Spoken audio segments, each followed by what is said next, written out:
तो प्रकृति, एक मिनट,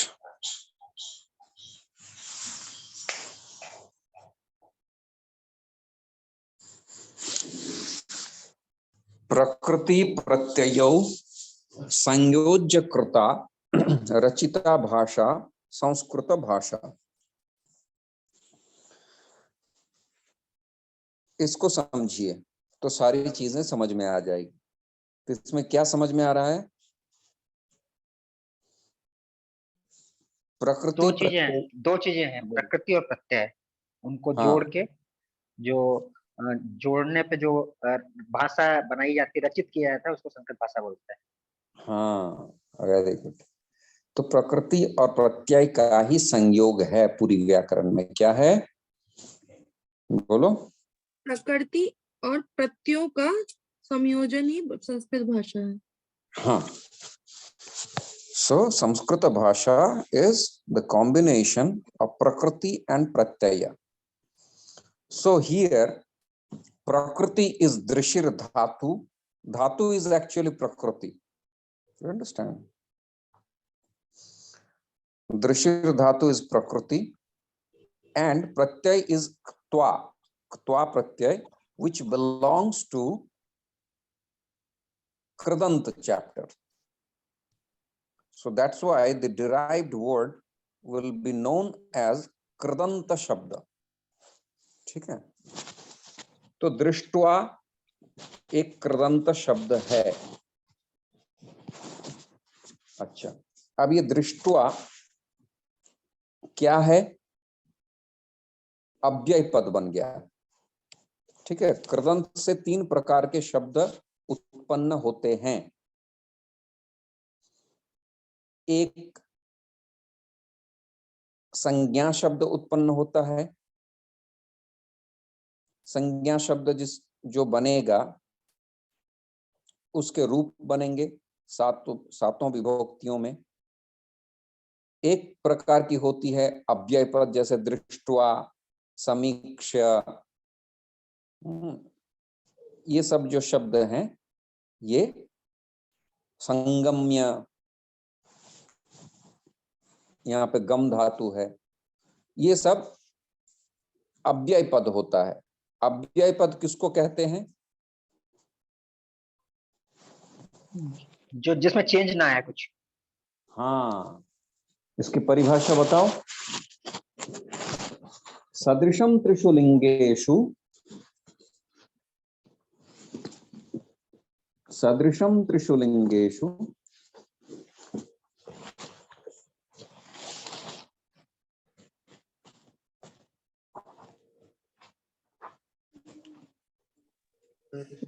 वह शब्द जो किसी भी विभक्ति में प्रयोग करते हैं तो वह एक सदैव एक समान ही रहता है।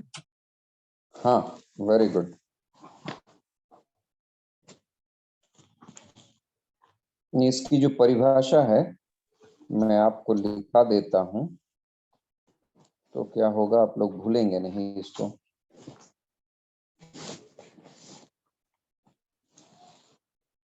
सदृश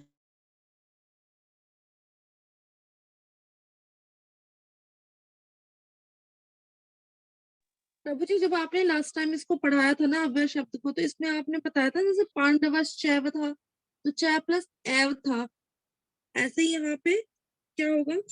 जैसे दृष्ट दृश्य धातु और त्वा है।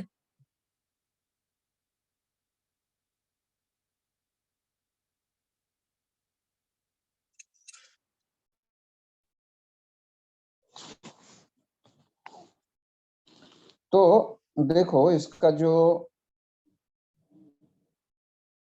क्या नाम है, परिभाषा है, ये सब शब्द सीखो। हाँ, क्योंकि संस्कृत में इनका प्रयोग होता है।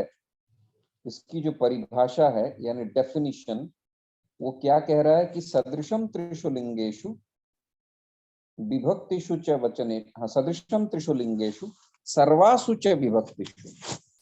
लिखो इसको।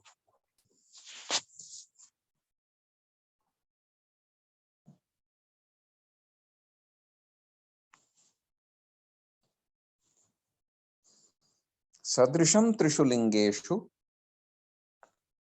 सर्वासु च विभक्तिषु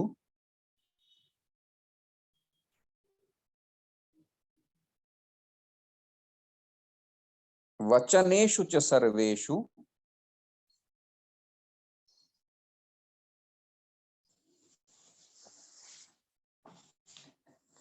वचनेषु च सर्वेषु यन्न व्येति तदव्ययम्, यन्न व्येति जिसका व्यय नहीं होता,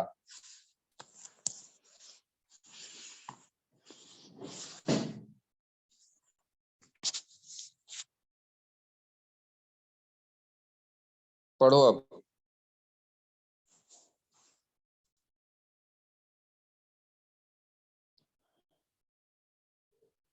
पढ़ो भावना।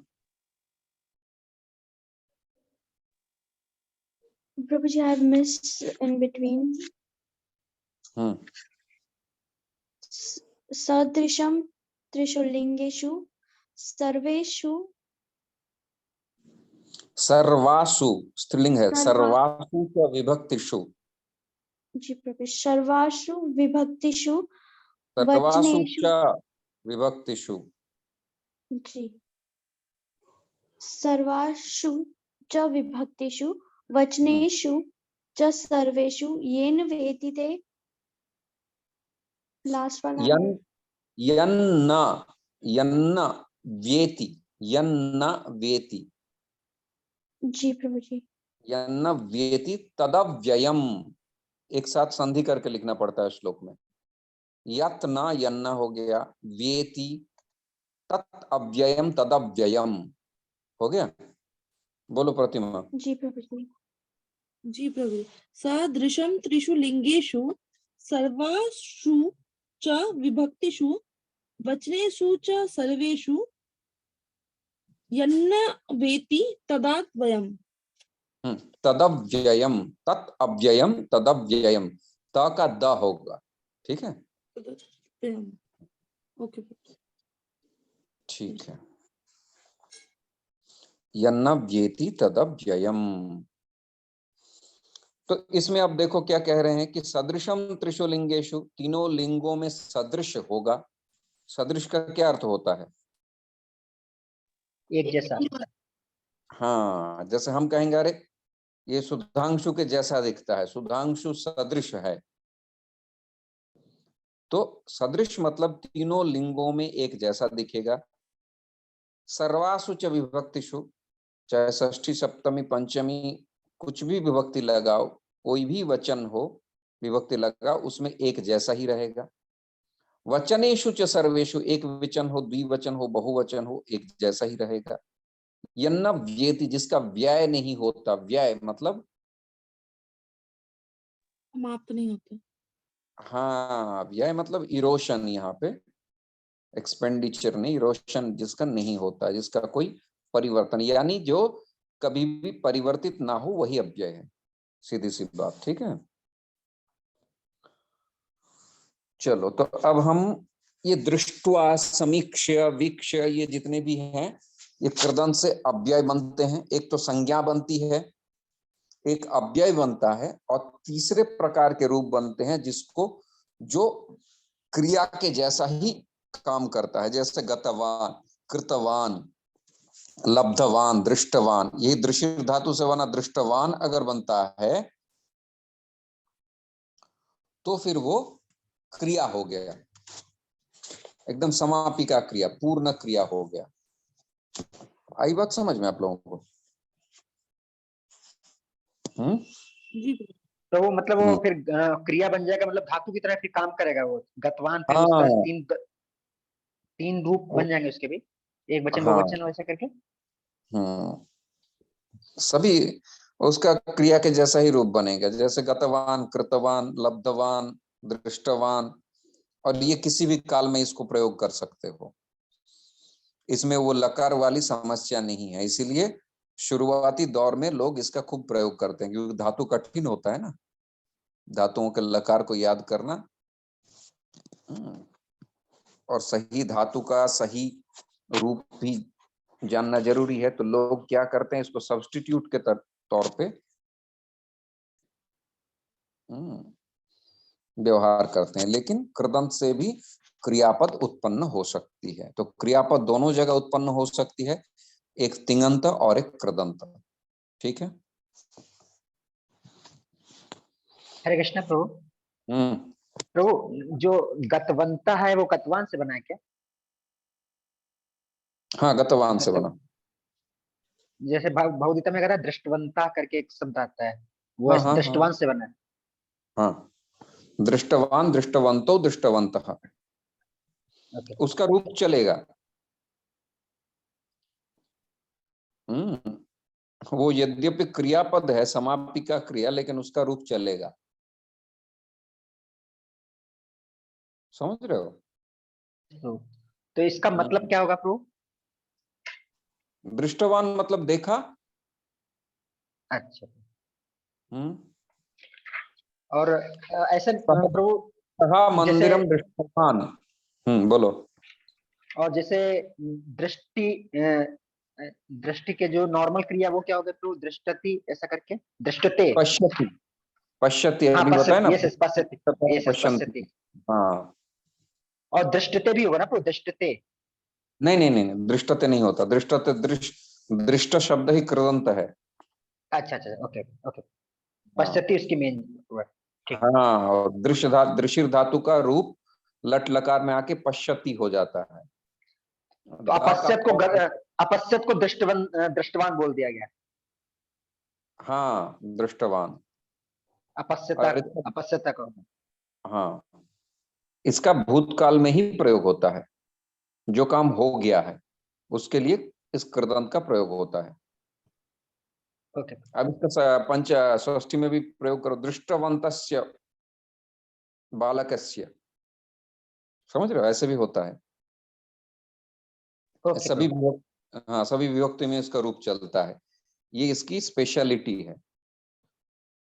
तो कहीं कहीं पे हमको लगाना ही पड़ता है कृदंत, लेकिन जो सम्यक व्याकरण जानता है वो लकार के धातुओं का ही प्रयोग करेगा, ये शॉर्टकट नहीं अपनाएगा। प्रभु तो दृष्टवान, ये जो जैसे गतवान बना, ये आप बोल रहे हैं कि इसकी विभक्ति तरह से इस्तेमाल करते हैं, तो ये बाद में धातु बनता है कि शब्द बनता है, शब्द रूप बनता है कि धातु बनता है? नहीं, अब कृदंत है, ये शब्द में परिवर्तित हो गया ना। दृष्टवंतस्य बताया तो क्या हो गया? हाँ, शब्द शब्द रूप हो गया प्रभु। हाँ, और इसकी कोई वो भी होगी क्या? कोई आप बोले क्रिया जैसा रहता है, तो कुछ क्रिया रूप भी रहता है, मतलब धातु रूप भी रहता है कुछ? नहीं, धातु रूप क्यों होगा? कृदंत अलग चीज है, धातु दृशिर धातु का पश्यति पश्यत है, उसका लकार का रूप है। अच्छा ठीक है। हाँ, वो लकार का रूप है। जैसे गम, अभी तुम्हारा एक आएगा देखना भगवत गीता में, संगम्य यस प्रभु, राजा संगम में। वचनम अब्रवीत। हाँ, अब संगम्य जो है, नजदीक जाके संगम्य, ये हो गया कृदंत। अब संगम्य एक अव्यय पद हो गया। यस यस इसका प्रभु। रूप नहीं चलेगा। जब अव्यय होगा तो इसका कोई रूप नहीं होगा। संगम्य, चाहे 10,000 लोग राजा के पास गए, एक आदमी गया, वो वैसा ही रहेगा। तान समीक्ष करके एक आएगा श्लोक, तान समीक्ष, उन लोगों को देखकर, भगवत गीता का ही आगे आएगा। तो समीक्ष मतलब उन लोगों को अच्छी प्रकार से देखने के बाद राजा ने डिसाइड किया, मानो ऐसा है। तो समीक्ष, वीक्ष, ये सब जो है कृदंत के रूप हैं। अब ये अव्यय बन गया। कृदंत से 3 प्रकार के रूप बनते हैं, और एक प्रातिपदिक शब्द बनता है, मतलब संज्ञा शब्द। जैसे भवान जो शब्द है, इसका मूल क्या है? रूप, प्रातिपदिक रूप क्या है?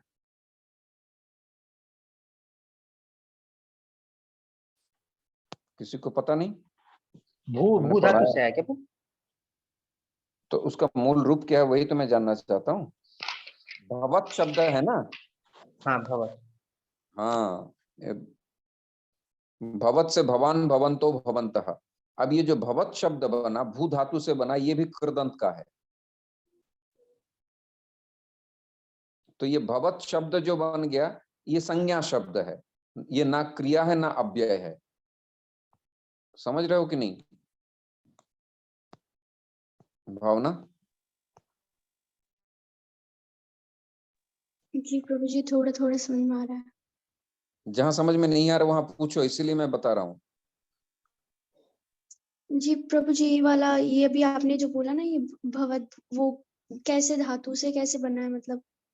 भू धातु देखा है तुमने? हाँ जी प्रभु जी। हाँ, तो उसका कैसा रूप बनता है? भवती, भवता, भवंती। जी प्रभु जी। लेकिन देखो, भू धातु के साथ कुछ प्रत्यय लगा होगा, वो अभी तुम्हें पता नहीं है, ठीक है। अब बहुत सारे प्रत्यय होते हैं, हर एक चैप्टर में अलग अलग, कृदंत में अलग प्रत्यय लगेंगे, तद्धित में अलग प्रत्यय लगेंगे। वो प्रत्यय ही बताएगा ये कहां से आया है, उसकी पहचान है वो, ठीक है। जैसे तुम्हारे नाम के आगे, तुम्हें भावना कहते हैं लोग, लेकिन तुम्हारे नाम के आगे जो सरनेम लगा है वो सभी नहीं जानते, लेकिन जो जानेगा वो कहेगा अरे ये राजस्थान से है कि महाराष्ट्र से है। समझ गई? जी प्रभु जी। हाँ, तो वो सरनेम बताएगा कि ये राजस्थानी, भले दिल्ली में रहती है लेकिन है ये राजस्थानी, या फिर ये पंजाबी है। तो उसी प्रकार वो प्रत्यय बताएगा कि ये कहां से बन के आया है, लेकिन वो दिखेगा नहीं। प्रत्यय लग जी। चुका है, प्रत्यय लगने के बाद वो दिखेगा नहीं।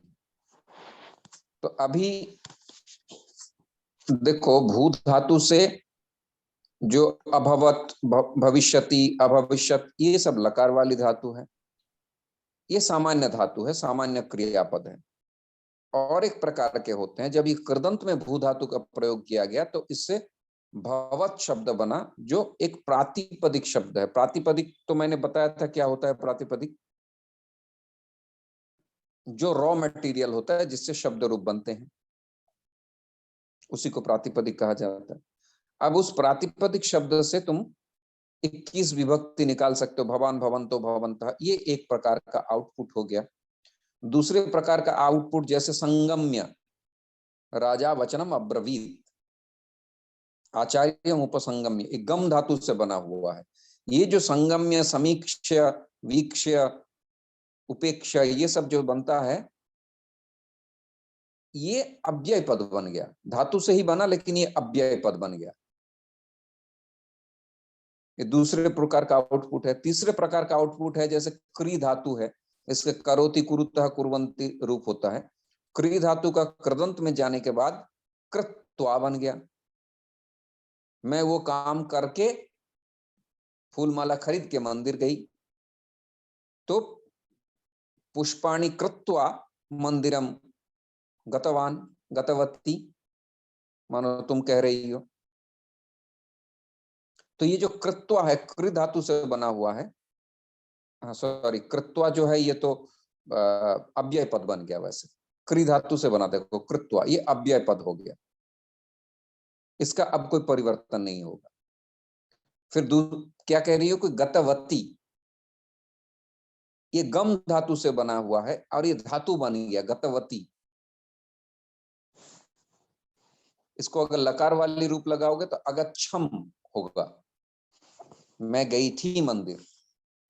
तो गतवती ये कृदंत का रूप है और ये क्रिया है, पूर्ण क्रिया है। मैं माला खरीद के मंदिर गई, तो गतवती स्त्रीलिंग में, और पुरुष पुल्लिंग में गतवान। हम दोनों गए थे, गतवत्यो, गतवती, गतवत्यो, गतवत्यः।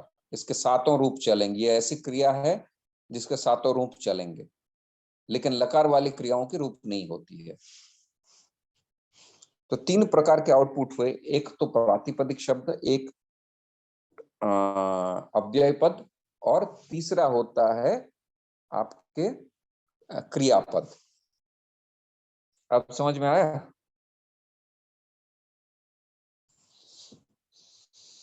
कहाँ समझ में नहीं आया पूछो, वरना प्रभु जी मुझे कैसे। आगे बोलो। समझ प्रभु जी। आगे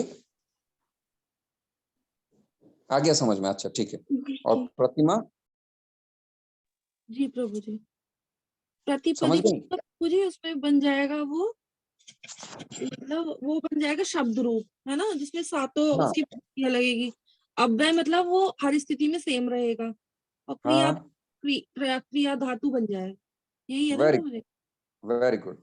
अब देखो एक चीज प्रातिपदिक और सरल तरीके से समझा देता हूं। जैसे मानो अभी आप लोगों ने इतने सारे विभक्ति रूप सिद्ध किया, जैसे आपके धेनु, नदी, स्त्री, स्त्री, स्त्रियो, स्त्रियः, ये सभी प्रातिपदिक रूप हैं। ठीक है। जी प्रभु जी। हाँ, हरि शब्द जिसमें विसर्ग ना हो, कुछ ना हो, तो वो प्रातिपदिक रॉ मटेरियल है, उसे हरि ही जैसे ही विभक्ति लगा दिया तो वो विभक्ति हो गया, शब्द रूप बन गया। और जब तक विभक्ति नहीं लगती है उस पे तो वो नहीं हुआ, वो क्या नाम है उसका, वो प्रातिपदिक ही रहा। संज्ञा शब्द कहेंगे उसको, संज्ञा कहते हैं। और किसी व्यक्ति का नाम, जैसे राम शब्द, देव शब्द, राम, युधिष्ठिर, अर्जुन, इसको नाम पद कहते हैं। वो ऑलरेडी किसी का नाम है, लेकिन है वो भी प्रातिपदिक रूप। अब राम कहने से नहीं चलेगा, राम बोलना पड़ेगा, या रामेण, रामाभ्याम, तभी उसको वाक्य में प्रयोग कर सकोगे। समझ रहे हो? जैसे बैंगन है, आलू है, टमाटर है, लेकिन उसको अमान्य करके, उसको छोंक लगा के, उसमें मिर्च मसाला डालने के बाद ही वो सब्जी रूप में खाया जाएगा, ना कि डायरेक्ट हम बैंगन आलू खा सकते हैं। तो हरे उसी कृष्ण प्रभु। प्रकार, हाँ बोलो। तो जैसे आपने जो शब्द रूपाण में बताया था इंट्रोडक्शन देने के लिए, अकारांत पुल्लिंगा देव शब्द, जो देव हो गया, हरि शब्द, ये जो शब्द है ये सब प्रातिपदिक रूप है ना प्रभु? हाँ, प्रातिपदिक, देखो इसमें बहुत सारे विभाजन हैं। ठीक है। प्रातिपदिक रूप उसको कहा जाएगा, ये सब जो है राम, कृष्ण, अर्जुन, नदी, ये किसी नाम विशेष हो गया तो इसको नाम पद कहेंगे, हैं वो भी प्रातिपदिक। प्रातिपदिक के भी क्लासिफिकेशन होते हैं, नाम पद, संज्ञा और प्रातिपदिक। ठीक है ना? नाम, संज्ञा और तीसरा प्रातिपदिक। हाँ, तो लेकिन है तीनों प्रातिपदिक मूल रूप से। ओके प्रभु। जैसे हम पूछेंगे हरि ही या फिर हरिनाम शब्द का प्रातिपदिक रूप क्या है, तो आप हरि कहोगे। यस। ठीक है। प्रातिपद मतलब फर्स्ट ना प्रभु, प्रतिपदा, फर्स्ट, जब सबसे पहली चीज जो होती है वो प्रतिपदिक है हाँ हाँ हाँ किसी हाँ चीज हाँ की। हाँ। और उसके बाद नाम, और प्रभु जो सर्वनाम जैसे शब्द होते हैं, एतद, और ये जो आपने बताए थे, एतद हो गया, और हाँ, किम, ये सब भी प्रातिपदिक है। प्रातिपदिक रूप है। Very good. ओके। ठीक है। चलो, तो मोटा मोटी संज्ञा पद कहो इसको, संज्ञा पद जो है, तो संज्ञा पद बनाती है, अव्यय बनाती है, और कृदंत क्या करती है, प्रातिपदिक रूप भी बनाती है, संज्ञा, अव्यय और क्रियापद। तो देखो कहाँ हम अटके रह गए, दृष्टवा। लेकिन मैं इसीलिए एक्सप्लेन कर रहा हूं क्योंकि आगे चल के जब आप ये कोर्स खत्म हो जाएगा, एडवांस्ड में जाओगे, तो मैं भगवत गीता पढ़ाऊंगा, तो उस समय आपको उसका पहले ही आभास हो जाए कि हमें संस्कृत में करना क्या है, व्याकरण से हमें क्या प्राप्त करना है। तो एक टोटल आइडिया हो रहा है कि वृंदावन में नंदगांव किधर है, बरसाना किधर है, यमुना नदी किधर है, मथुरा कितनी दूर है। अभी आप आए नहीं हो, लेकिन आपको एक मन ही मन एक मैप बन गया व्याकरण का। संज्ञा पद किसको कहते हैं, प्रातिपदिक किसको कहते हैं, नाम पद किसको कहते हैं, ये टर्म से आप अवगत हो गए। अब धीरे धीरे अभ्यास करते करते समझ में आएगा। चलिए, तो दृष्टवा अव्यय पद है, हो गया। तू क्या है, बोलो। अव्यय पद। अव्यय पद है, सिंपल। पांडवानीकम,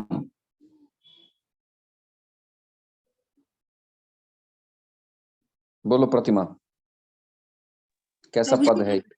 ये प्रभु जी दोनों जो है ना, मतलब संधि शब्द है।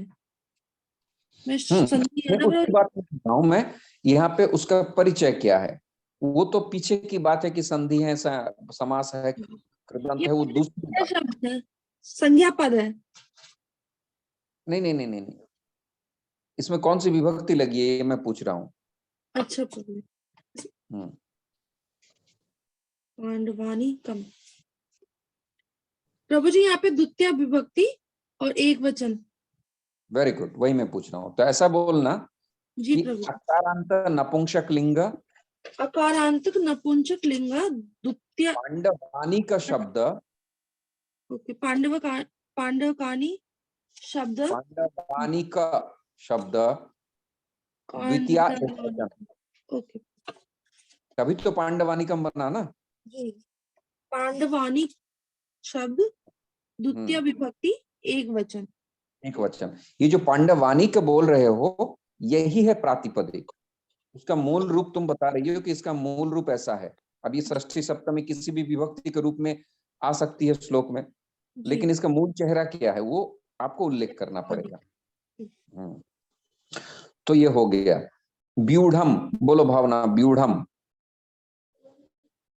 व्यूढ़म मतलब सेना। विभक्ति बताओ, कोशिश करो।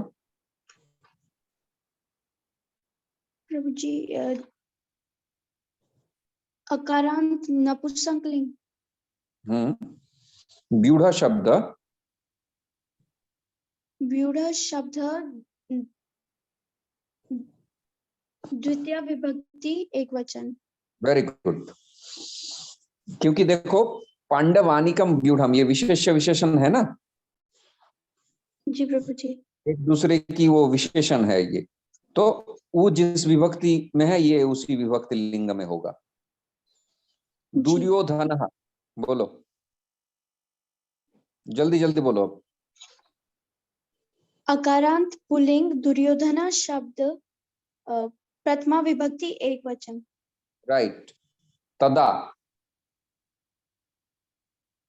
अव्यय पद, अव्ययम बोलो।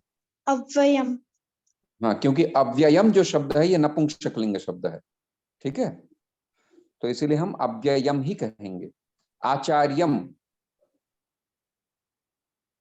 आचार्यम प्रतिमा। अकारांत अकारांत पुल्लिंग आचार्य शब्द द्वितीय विभक्ति एक वचनम। Very good. उपसंगम्य,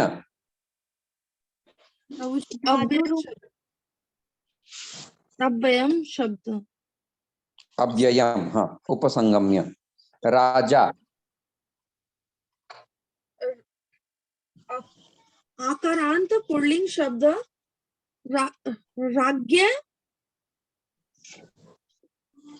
राज्ञ शब्द राज्ञ राजा प्रथमा विभक्ति एक वचन। हाँ वेरी गुड, लेकिन शब्द थोड़ा गलत बोला, शब्द ठीक करो।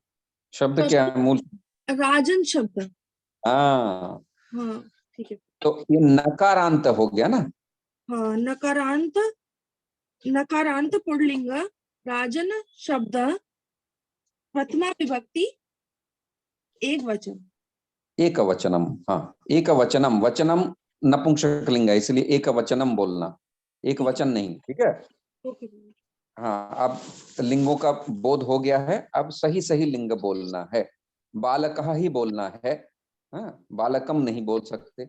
घृतम बोलना है, घृत नहीं बोल सकते, ये हमको। अच्छा,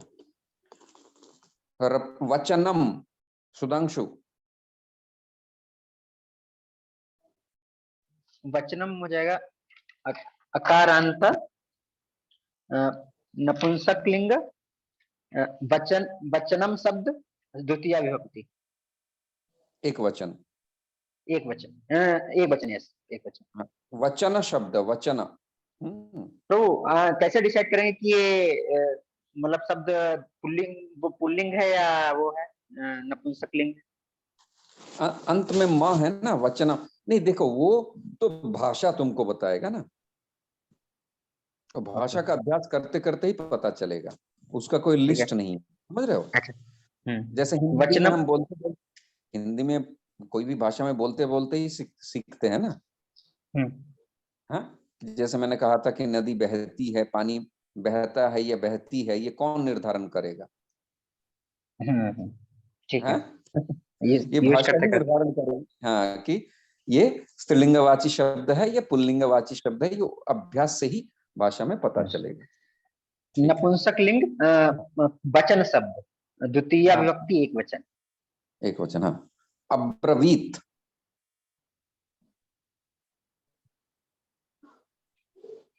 ब्रूई धातु है, मैं बता देता हूं, तुम लोगों ने किया नहीं, इसमें होगा डेफिनेटली। ब्रवीति है इसमें, ब्रवीति, ब्रुतः ब्रुवंती, नहीं जो भी है प्रभु। देख, नहीं है तो ये ब्रूई धातु है, ब्रूई बोलना। तो देखो धातु का कैसे बोलना है, ब्रूई धातु परस्मई पदी धातु है। कैसी धातु है? परस्मई पदी। परस्मैपदी। कैसे पता चला? इसका जो स्ट्रक्चर अब्रवीत, मतलब जैसे अभवती, अब और उसको अब मतलब जो होता है ना भगवती का पास्ट टेंस बनाते टाइम पे बनता है। नहीं नहीं नहीं, इसको सिंपल समझो। लंग लकार। हाँ हाँ, वो तो है, लंग लकार प्रथम पुरुष एक वचन। देखो परस्मय पदी धातु, सिंपल सी बात है, इसको समझो। जो गच्छति, पठति, पठति पठता, पठन्ति, ब्रवीति, ब्रुतः ब्रुवन्ति, जो ती से अंत होता है वो परस्मय पदी है, डायरेक्ट स्पीच वाला धातु है। और जो भजते, लभते, गृह्यते, दीयते, ए से जिसका रूप चलेगा, ते, वो आत्मनेपदी इनडायरेक्ट स्पीच वाली धातु है। राइट? यस तो। हाँ, अब कुछ कुछ में दोनों ही रूप होता है, जैसे क्री धातु, डुक्री करने, करोति, कुरुतः, कुर्वन्ति एक रूप बनता है, ये परस्मय पदी रूप। और क्रियते, क्रियते, क्रियन्ते, ठीक है, इसमें है कि नहीं मुझे पता नहीं। हाँ, तो इसमें नहीं है। क्रियते, हाँ, क्रियते, क्रियते, क्रियन्ते, क्रिय से क्रियते, क्रियध्वे, क्रिये, क्रियावहे, क्रियामहे, ये लट लकार का ही रूप है, लेकिन आत्मनेपदी वाला रूप है। जब हम कहना चाहते हैं, बात को समझो, जब हम कहना चाहते हैं कि सुधांशु ये काम करता है, सुधांशु एतत् कार्यम करोति, तो परस्मय पदी वाला लगाया। और मैं बताना कि किसी ने पूछा ये किसने किया ना, ये उसके द्वारा किया गया है, तेन क्रियते। तो कर्ता जो है, जब इनडायरेक्ट स्पीच में हम बोलेंगे तो सुधांशु कार्यम करोति, सुधांशु कौन सी विभक्ति वचन है भावना?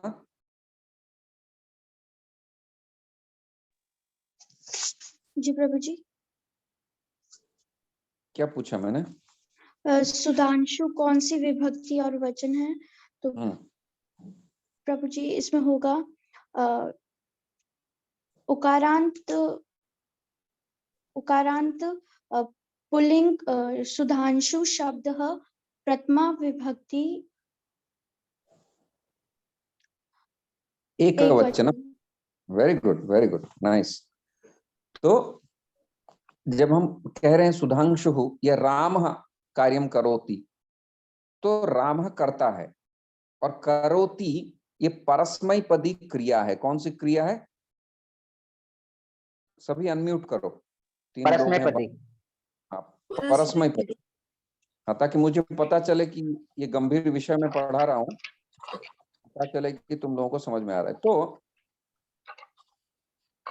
परस्मय पदी है। अब मैं क्या कह रहा हूँ, कर्ता सब्जेक्ट जो है प्रथमा विभक्ति एक वचन में है। अब प्रथमा विभक्ति क्या होती है, कौन सी कारक है? कर्ता। कर्तृकारक बोलो। कर्तृकारक। राम करता है और कारक कर्तृकारक है, ठीक है ना, ये व्याकरण की भाषा होती है। कर्ता कारक बोलोगे तो वो गलत हो गया, कर्तृकारक। तो प्रथमा विभक्ति में ही कर्तृकारक होती है, राइट? अभी तो हम जब कर्तृकारक में प्रथमा विभक्ति में हम कर्ता को रखते हैं, या कोई भी है, सह या शिलाखंड हम बोलेंगे, वो पत्थर का टुकड़ा जो है बोल रहा है, शिलाखंड वदति, तो ये शिलाखंड क्या हो गया? कर्ता हो गया। लेकिन अब हम इसको इनडायरेक्ट स्पीच, इसको अंग्रेजी में पैसिव वॉइस कहते हैं ना, इनडायरेक्ट स्पीच नहीं, passive voice. Passive. Yes passive. हाँ, पैसिव वॉइस में जब हम कहना चाहेंगे कि ये काम राम के द्वारा किया गया है, तो क्या करेंगे? देखो, जो करता है उसको हम तृतीया विभक्ति में भेज देंगे। रामेण क्रियते। क्रियते, हाँ, रामेण कार्यम क्रियते। अब कार्यम जो है एक वचन हो उसको जाएगा। हाँ, उसको प्रथमा विभक्ति हाँ, बना प्रथमा देंगे। विभक्ति एक वचन हो जाएगा। हाँ, कार्यम कार्य कार्याणी। समझ गई भावना? तो क्या है, जो ऑब्जेक्ट है जी वाक्य प्रभु का, जी। जो कर्म है उसको हम कर्ता बना देंगे और कर्ता को हम तृतीया विभक्ति में करण बना देंगे, और जो क्रियापद है वो परस्मय पदी को हम आत्मनेपदी क्रिया डाल देंगे। ये बहुत बड़ा विज्ञान, इसको समझो तो सारे श्लोकों की बहुत सारी चीजें अपने आप आसान हो जाएगा। अब बताओ मैंने क्या बताया भावना? प्रभु जी, जो इनडायरेक्ट स्पीच में मतलब बोलना है, तो जो प्रथमा विभक्ति है उसको तृतीया विभक्ति में मतलब कर्तृ कारक को कर्ण कारक में कन्वर्ट कर देंगे। हाँ, और कर्म कर्म को कर्ता बना देंगे। हाँ, कर्म विभक्ति को कर्ता विभक्ति बना देंगे। द्वितीय विभक्ति में होती है, हाँ। उसको हम प्रथमा विभक्ति में ले जाएंगे। जी प्रभु जी। ठीक है। और हाँ उसको प्रश्नपदी को आत्मनेपदी बना देंगे। हाँ, अब यहाँ पे जैसे करोति और क्रियते दोनों यहाँ पे अवेलेबल है। अब कुछ धातु है जैसे गच्छति गच्छतः गच्छन्ति, ये परस्मैपदी धातु है, तो इसका तो आत्मनेपदी रूप है ही नहीं, है ना? नहीं। तो गच्छति गच्छत, पठति पठत पठन्ति, सह पुस्तकम पठति, कर्ता कर्म क्रिया। अब मैं कहना चाहता हूं उसके द्वारा किताब पढ़ा जाता है, तो क्या करेंगे बोलो?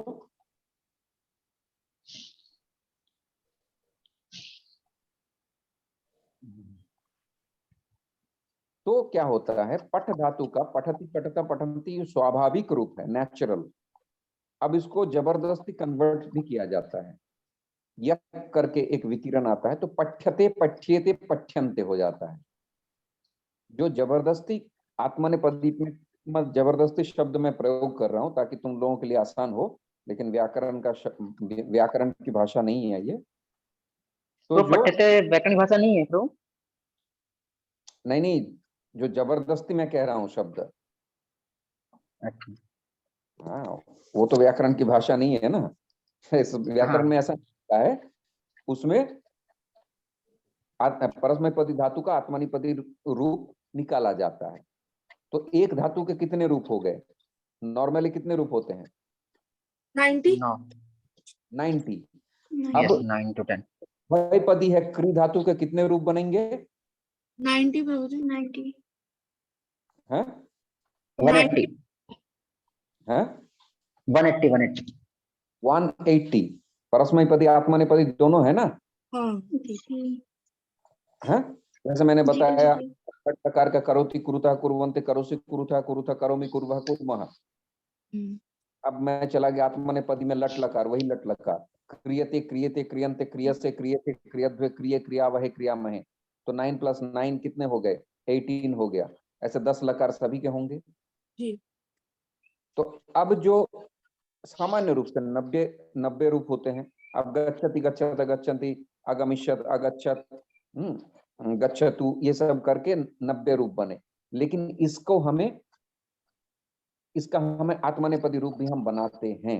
गम्यते। धातु है पदी, लेकिन आत्मनेपद रूप इसका बनाया जाता है।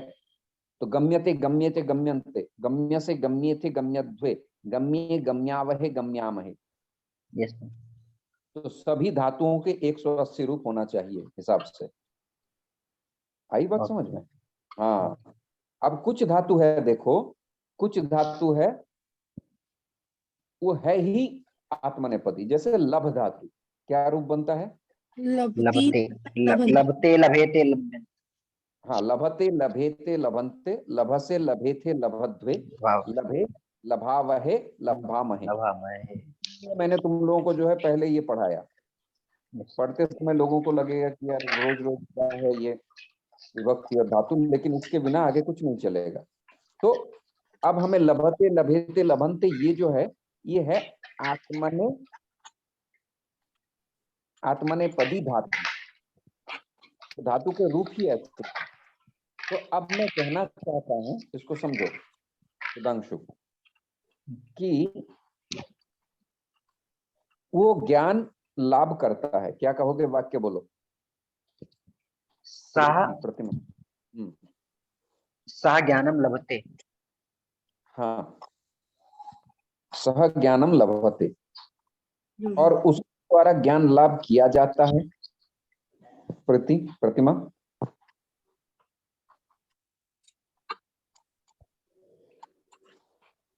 यहाँ पे प्रभु जी ज्ञान को चेंज करेंगे ना। हाँ बोलो। और कोई बोल पाएगा? तेन ज्ञानम लभते। Very good. सह तोते तम तो तान तेन ताभ्याम तई ही। देखो, विभक्ति याद नहीं रहेगा तो कहीं कुछ समझ में नहीं आएगा। तो तेन होता है, सह का तृतीया में हमने डाल दिया, जो करता था उसको हमने तृतीया में डाल दिया। तेन ज्ञानम, ज्ञानम जो पहले ज्ञानम था, सह ज्ञानम लभते, वो ज्ञानम था द्वितीय विभक्ति एकवचन नपुंसक लिंग। ज्ञानम ज्ञाने ज्ञानानि, ज्ञानम ज्ञाने ज्ञानानि। अब जो मैं ज्ञानम बोल रहा हूं, तेना ज्ञानम, ये प्रथमा विभक्ति वाला ज्ञानम है। दिखने में दोनों ही एक है क्योंकि नपुंसक लिंग है। तेना, अब लभते नहीं रहेगा, लभ्यते हो जाएगा। तो लभते का भी उधर होता है। आत्मनेपदी तो पहले से प्रभु है। देखो, उसका रूप है लभते लभेते लभंते, लभसे लभेते लभद्वे, लभे लभावहे लभामहे। अब इसका लभती तो रूप है नहीं, है ना। ये है ही आत्मनेपदी धातु, इसका ऐसा ही रूप बनता है। तो इसको जब हम कन्वर्ट करेंगे तो एक बीच में य आ जाएगा। लभ्यते लभ्येते लभ्यन्ते, लभ्यसे लभ्येथे लभ्यध्वे, लभ्ये लभ्यावहे लभ्यामहे। हाँ, तो अच्छा प्रभु, जितनी भी धातु है उनमें सब में आया ये वाला या लगा के उसको पैसिव वाला बना सकते हैं क्या? हाँ, बनाना ही पड़ेगा, अवश्य ही बनाना पड़ेगा। समझ रहे हो? हाँ, पैसिव जब भी कहोगे, अब कुछ धातु नेचुरली आत्मनेपदी है, कुछ नेचुरली परस्मैपदी है, लेकिन जब तुम उसको बोलना चाहोगे पैसिव वॉइस में, तब तुम्हें पैसिव वाला फॉर्म उसका चाहिए। अब जिसमें उपलब्ध नहीं है उसको बीच में एक य डाल के बनाना पड़ता है। इसको यक विकिरण कहते हैं, यक। पठते का पठति, पठता पठन्ति का, पठ्यते पठ्येते पठ्यन्ते, लभते लभेते लभन्ते, लभ्यते लभ्येते लभ्यन्ते। आई बात समझ में? अब जिसका दोनों रूप है, जैसे करोति और क्रियते, उसमें ऑलरेडी एग्जिस्टिंग है, वो उभय पदी धातु है। उसका परस्मय पदी रूप भी है, आत्मनेपदी रूप भी है। किन किन को समझ में आया और किन को नहीं आया? हरे कृष्ण प्रभु, मैं ट्राई हाँ, करता हूँ। जो केवल परस्मैपदी या आत्मनेपदी धातु हैं, उनको पैसिव वॉइस बनाने के लिए उसमें यक विकिरण लगाना पड़ेगा। और उभयपदी जो धातु है उनमें दोनों ऑप्शन पहले से रहते हैं। ठीक है, बोलो भावना। जी प्रभु जी, मतलब इसमें यह ऐड करेंगे जो परस्मय पदी जो रूप है उसके अंदर यह ऐड करके उसको आत्मनेपदी रूप कन्वर्ट करेंगे। एंड जैसे वो कृत धातु वगैरह होता है उसके अंदर ये ऑलरेडी दोनों रूप मिलते हैं। हाँ, कुछ कुछ धातु है परस्मय पदी है, जैसे पट धातु, पट धातु, गम धातु, लिख धातु, ये सब परस्मय पदी ही है। इसका आत्मनेपद पद रूप होता ही नहीं है, तो उसको बनाया जाता है। कुछ धातु होते हैं आत्मनेपदी होती है, जैसे लभ धातु, भज धातु, भजते भजेते भजन्ते, इसके परस्मैपदी रूप नहीं होते। ये आत्मनेपदी धातु है, लेकिन इसके आत्मनेपद रूप, जो रूप है ये आत्मनेपदी धातु है, तो इसको जब हम पैसिव वॉइस में करना चाहेंगे तो इसको हमें आत्मनेपद रूप इसका बनाना पड़ेगा। देखो एक चीज को समझो, आत्मनेपदी धातु और आत्मनेपद रूप अलग चीज है। आत्मनेपदी धातु वो उसका नाम है, लेकिन जो रूप है पैसिव फॉर्म जो होता है उसको आत्मनेपद रूप कहा जाता है। चलो अभी जितना समझा उतना ही समझो। तो हम कहाँ पे थे, धातु के बारे में कहाँ चल रहा था, अब्रवीत। हाँ, अब अब्रवीत जो है ब्रूई धातु है, परस्मैपदी धातु है, क्योंकि ब्रवीति ब्रुतः ब्रुवंती ऐसे उसका रूप बनता है, तो ये नेचुरली परस्मैपदी है। तो धातु में ये उल्लेख करना पड़ता है कि परस्मैपदी है, आत्मनेपदी है या उभयपदी है। इसी प्रसंग में हम चर्चा छिड़ गई। तो ब्रूई धातु परस्मैपदी, लंग लकार प्रथम पुरुष एक वचन, प्रथम पुरुष एक वचन। और एक चीज इसके साथ बोला जा सकता है, अगर आप लोगों को बोध हो तो, कि ब्रूई धातु परस्मैपदी कर्तरी ये एक्टिव वॉइस वाला रूप है, अब्रवीत जो है ये एक्टिव वाला रूप है, जैसे अभी मैंने बताया तुम लोगों को। ठीक है, गच्छति एक्टिव वाला रूप है, गम्यते ये पैसिव वाला रूप है। इसको कर्तरी वाच्य और कर्मणि वाच्य बोलते हैं। तो वो सेकेंडरी चीज है। अगर आप लोगों को जैसे ये जो अब्रवीत रूप है, इसको सिर्फ और सिर्फ एक्टिव वॉइस में ही इसका प्रयोग किया जा सकता है। अब जब हम लभते कहेंगे, लभते लभेते लभंते, वो भी कर्तरी वाच्य में ही है, सह ज्ञानम लभते। वो भी एक्टिव वॉइस का ही रूप है धातु आत्मनेपदी, लेकिन रूप उसका एक्टिव वॉइस का है। पैसिव वॉइस में जाएंगे तो लभ्यते बोलना पड़ेगा। ठीक है, चलो प्रथम पुरुष अभी उतना डिटेल में नहीं जाना है, मैंने तुम लोगों को थोड़ा थोड़ा समझा दिया ताकि धीरे धीरे और चीजें क्लियर होती जाएंगी। एक दिन में पूरा क्लियर होने वाले विषय है नहीं, लेकिन तुम्हें इतना बोलना पड़ेगा कि ये अब्रवीत ब्रूई धातु है, लंग लकार प्रथम पुरुष एक वचन। राइट।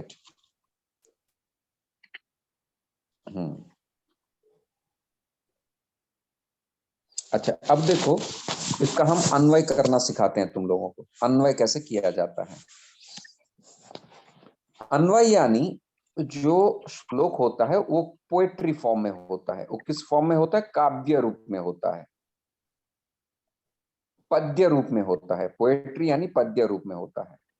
अब उसको हम क्या करेंगे, पद्य समझना कठिन होता है लेकिन प्रोज समझना आसान होता है। तो अब हम उसको गद्य रूप में लाएंगे। तो जो श्लोक रूप में था उसको हम एक सेंटेंस बना देंगे। तो सेंटेंस हम बनाएंगे। देखो अब मैं प्रश्न पूछ रहा हूं, तुम लोगों को समझ में आ जाएगा। प्रश्न कैसा होता है, आकांक्षा। आकांक्षा मतलब जरूरत समझ सकते हो। जैसे मैं कहता हूं खाया, अब तुम क्या प्रश्न पूछोगे, क्या खाया? क्या खाया। मैंने कहा आम खाया, अब क्या प्रश्न पूछोगे, कैसे खाया? किसने खाया। हाँ, किसने खाया? हाँ, तो मैंने कहा राम ने खाया। फिर अब पूछोगे कैसे खाया, कहां से खाया, वो सेकेंडरी चीज है। लेकिन कर्ता क्रिया कर्म, सब्जेक्ट वर्ब ऑब्जेक्ट, ये तीन चीज होना मैंडेटरी है। राम गोज टू स्कूल, अब Ram goes to school by cycle in the morning at 6 AM, वो सेकेंडरी चीज है। But Ram goes to school, subject object verb, ये तीनों चीजें होनी चाहिए। तो यहाँ पे जब हम अन्वय करते हैं तो सबसे पहले क्रियापद को लेंगे। इस वाक्य में क्रियापद क्या है, अब्रवीत। अब्रवीत। अब्रवीत, अब प्रश्न क्या आएगा, कहा अब्रवीत। कः अब्रवीत्? उत्तर दो। राजा अब्रवीत। राजा अब्रवीत। हाँ, कः राजा अब्रवीत? वचनम अब्रवीत। अच्छा, कहा राजा, कहा राजा अब्रवीत। दुर्योधन राजा अब्रवीत। राजा दुर्योधन। हाँ, राजा दुर्योधन अब्रवीत। हाँ, हम तुमको क्या कहेंगे? भक्त सुधांशु कहेंगे या सुधांशु भक्त कहेंगे? भक्त सुधांशु। हाँ, तो राजा दुर्योधन अब्रवीत। दुर्योधन प्रथमा विभक्ति करता है, ठीक है। यहाँ पे तुमको दुर्योधन तदा दिख रहा है, वो विसर्ग जो है वो सकार में परिवर्तित हो गया, but basically it is Duryodhan plus तदा, राइट। ये संधि का रूप है, वो अलग विषय है। तो भावना समझ में आ रही है? जी प्रभु जी। हाँ, तो राजा दुर्योधन अब्रवीत। अब तुम बोलो, राजा दुर्योधन किम अब्रवीत? राजा दुर्योधन वचनम अब्रवीत। Very good. प्रतिमा, राजा दुर्योधन किम कृत्वा वचनम अब्रवीत? राजा दुर्योधन पांडवानीकं दृष्ट्वा अब्रवीत। भावना बोलो।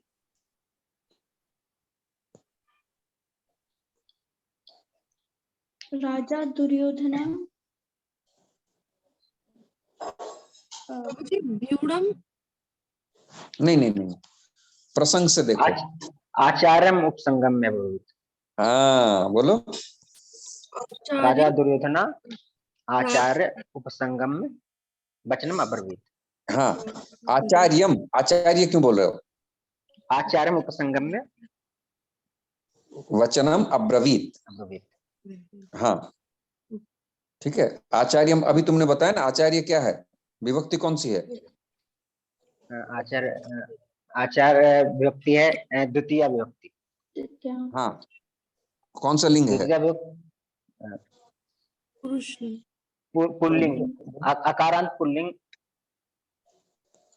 आचार्य शब्द। कौन सी है भावना? हाँ, प्रभु जी आकारांत पुल्लिंग तृतीय विभक्ति एकवचन।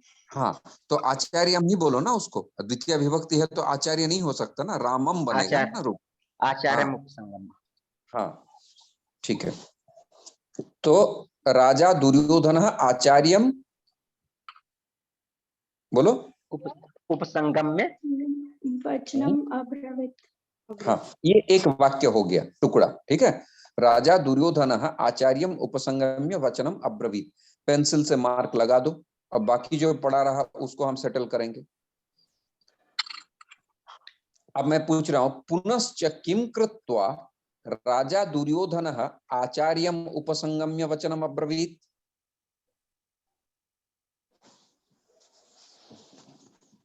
किम कृत्वा?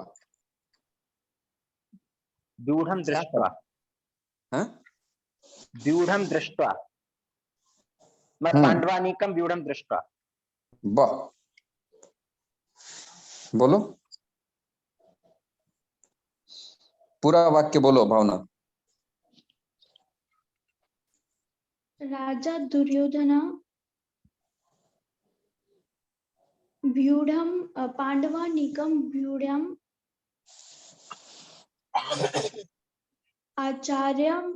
आचार्यम उपसंगमय वचनम अब्रवीत। प्रतिमा बोलो। राजा दुर्योधन पांडवानीकं व्यूढ़म दृष्ट्वा।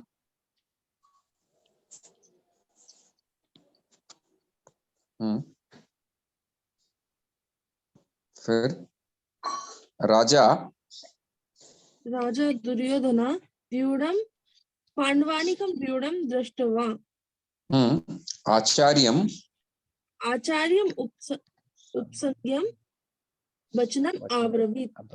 हाँ, उपसंगम्य वचनम। देखो गम धातु है, सुनो सुनो सुनो, गम धातु गम्य बोलो। गम्य, अब गम्य हाँ, उप अब सुनो सुनो सुनो सुनो, ओके प्रभु सम उपसर्ग लगा दिया तो संगम्य बोलो। संगम्य अब उपसर्ग लगा दिया प्रीफिक्स उपसंगम्य। उपसंगम्य हाँ, मूल है गम धातु, गम से गम्य बना लेप करके कृदंत करके। अब उसके साथ और एक प्रीफिक्स लगाया सम संगम्य संगम्य, और एक प्रीफिक्स लगाया उप, दो प्रीफिक्स लगा है। ठीक है, गम्य हाँ, वचनम अब्रवीत, पूरा वाक्य बोलो। राजा दुर्योधन पांडवानि व्यूढं दृष्ट्वा आचार्यम् आचार्यम् उपसंगम्य वचनम अब्रवीत। हाँ, ये हो गया प्रोज फॉर्म में। आज तुम लोगों ने अन्वय कर लिया, ये किया जाता है। देखना प्रभुपाद भी श्लोकों को तोड़ देते हैं, पदच्छेद करते हैं, उसमें अन्वय नहीं होता है, लेकिन कहीं कहीं पुराने संस्कृत ग्रंथों में सभी जगह श्लोकों का अन्वय रहेगा। तो उसको प्रोज फॉर्म में आने से अब आपको मैं देखो, मैं बता रहा हूं पूरा।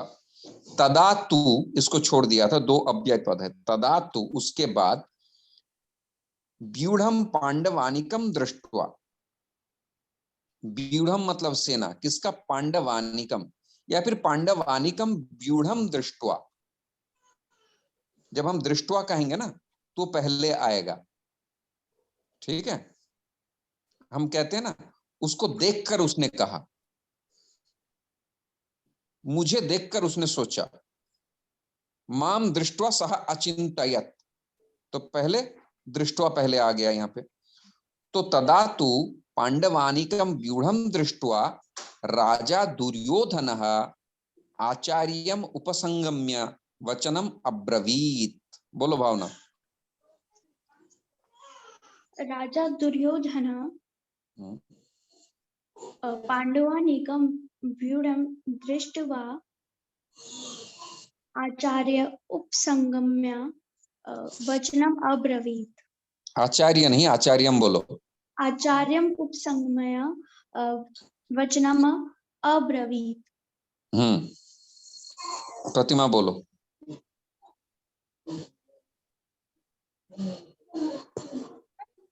पांडवानिकं दृष्ट्वा राजा दुर्योधनः आचार्य उपसंगम्य वचनम अब्रवीत। राइट, तदातु उसको नहीं छोड़ना है। तदातु को तदा छूट भी गया तो कोई बात नहीं, मूल वाक्य तुमने कह दिया। तदातु पांडवानिकम व्यूढ़म दृष्ट्वा, पांडवों के सेनाओं को देखकर राजा दुर्योधन ने आचार्यम उपसंगम्य, आचार्य के नजदीक आकर वचनम अब्रवीत, वचन को कहा। ठीक है, यस तो हाँ, ये होता है अन्वय। तो हमें क्रियापद से अन्वय शुरू करना पड़ेगा। तो क्रियापद का बोध होगा तभी आप क्रियापद को ढूंढ पाओगे। क्रियापद ढूंढने के बाद देखो इसमें कितने क्रियापद हैं? प्रभु जी दो, कौन कौन से? दृष्टवा और अब्रवीत। दृष्टवा और अब्रवीत। इसमें से मूल क्रिया कौन सा है? अब्रवीत। अब्रवीत मूल क्रिया है। दृष्टवा ये पूरी क्रिया है क्या? नहीं उसे प्रभु, देखकर मैंने सोचा। अब इसमें क्रिया मूल क्रिया कौन सी है? सोचना। हाँ, इसको समापिका क्रिया कहते हैं। समापिका। हाँ, समापिका। अंग्रेजी में क्या है? फाइनाइट और इनफाइनाइट कहते हैं ना जी। Finite word. हाँ, तो फाइनाइट कौन सा होता है? जो समापिका, जो मूल क्रिया है उसको क्या कहते हैं? फाइनाइट वर्ब मेरे ख्याल से, यस टेक्निकली। हाँ, और जो असमापिका क्रिया है, अब मैं बोलूं, मैं सुधांशु से पूछकर, भावना से पूछकर, प्रतिमा से पूछकर मैंने कहा, तो ये जो पूछकर पृष्ठवा पृष्ठवा पृष्ठवा, ये क्या कंप्लीट करेगा वाक्य को? नहीं करेंगे। नहीं।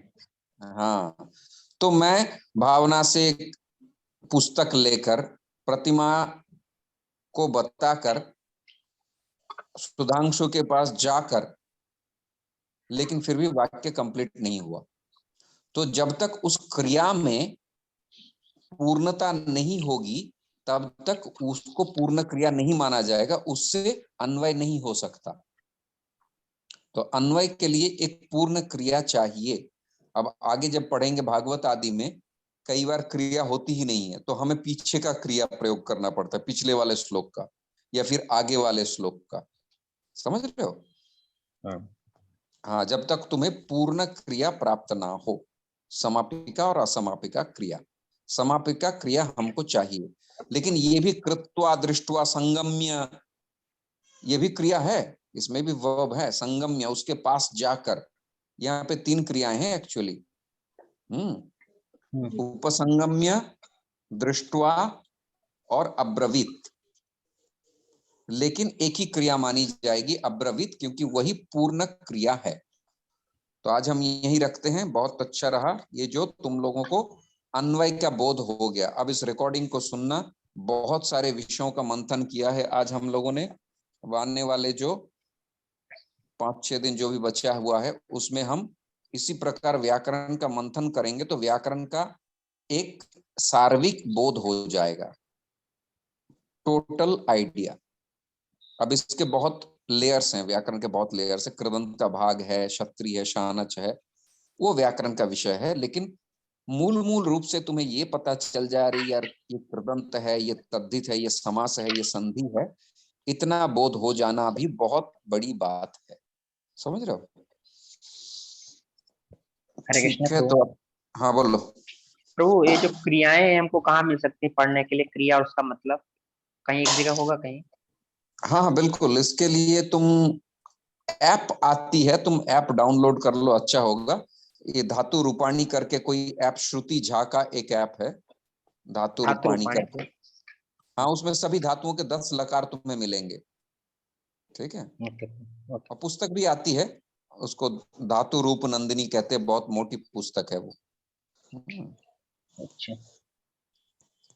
तो ये धीरे धीरे अभ्यास करो, भाषा में प्रवेश होगा साइमल्टेनियसली। और ये संस्कृत जो है धैर्य का विषय है। धैर्य रख के स्टेप बाय स्टेप ही समझा जाएगा। इसको हड़बड़ा के कोई 1.5 महीने में इसको नहीं डाइजेस्ट कर सकेगा। तो ये जो प्रक्रिया है, शनै विद्या, शनै पंथा, शनै कंथा, एक श्लोक है आचार्य का, चाणक्य का।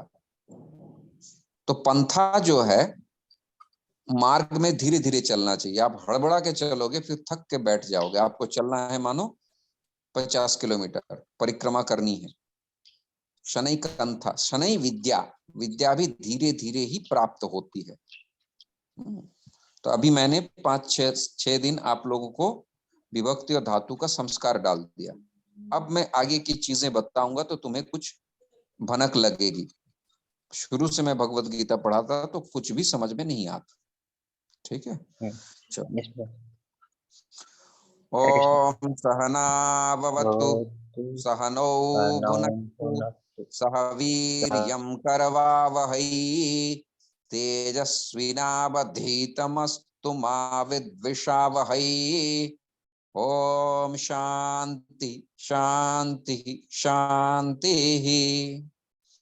इस बैच में जो निकलेगा उनमें से उन्हीं को मैं एडवांस में लेके जाऊंगा, क्योंकि संस्कृत का लाभ तभी मिलेगा जब तुम एडवांस में पढ़ोगे। जैसे आज तुम लोगों ने अन्वय करना सीखा, ये एक बहुत बड़ी प्राप्ति हो गई। लोग पूछते हैं ना संस्कृत पढ़ने से पहले कि पढ़ के हम कैसे हम श्लोकों को समझेंगे, क्या करेंगे। तो वो जो नहीं पढ़ेगा उसको नहीं व्याख्या किया जा सकता कि क्या होगा, कैसे होगा। आज समझ में आई बात? जी प्रभु जी। हाँ, तो ये अब लोग कहते हैं ना कि व्हाट विल वी गेट, ये कोर्स कंप्लीट करने से हमको क्या मिलेगा। और वो 5 दिन करने के बाद वो आना छोड़ देता है और फिर कहने लगता है कठिन है। भाई ये इतनी बड़ी भाषा है, इतना विशाल इसका जो है वोकैबुलरी है, तो इसमें समय तो देना पड़ेगा। लेकिन अब जब तुम लोग एडवांस में जाओगे तो पूरा लाभ मिलेगा। तो इसमें जो टिका रहेगा उसी को मिलेगा। ठीक है, चलो। हरे कृष्ण। हरे कृष्ण। तो हम अगली बार ट्यूसडे को मिलेंगे इसी समय 7 बजे। जी प्रभु। ठीक है। Hmm.